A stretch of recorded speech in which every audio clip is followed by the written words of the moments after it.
O să intre doamna Ioana Bozga, invitata noastră de la Moisei.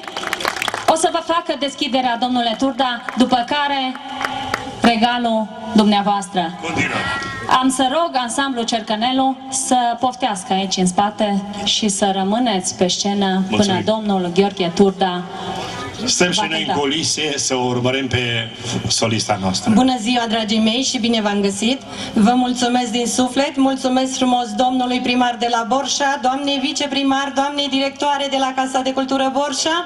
Sunt onorată să fiu aici în fața dumneavoastră astăzi, alături de un om atât de mare al muzicii noastre populare românești, domnul Gheorghe Turda, cu care ne mândrim.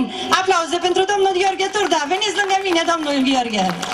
Sunt foarte mândră de dumneavoastră, să știți că peste hotare, acolo unde sunt eu în Italia, căsătorită, povestesc de dumneavoastră. Tot timpul soțul meu este aici, filmează și o să ducem acolo în Siracuza să vă vadă. Vă pup cu drag și vă iubesc și rămâneți în compania celor două cântece ale mele. Până când începe muzica să-i mai dau o replică acestei minunate doamnă Mara Mureșancă.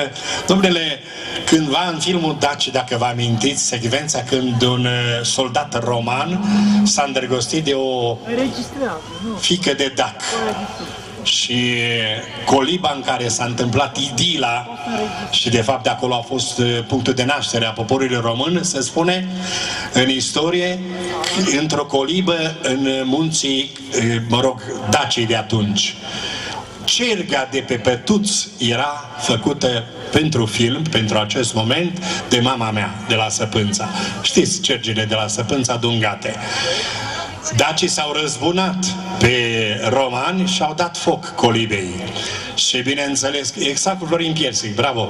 Și regizorul filmului a fost marele Sergiu Nicolaescu.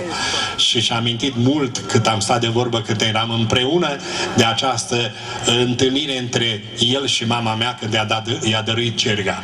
Iată acum că după secole, după mii de ani, un descendent din Imperiul Roman a furat-o Mara Mureșancă. Felicitări, Mureșanca mea dragă. Mulțumesc din suflet. Da, succes. Mulțumesc. Ciao, signore. Grazie. Muzica maestră.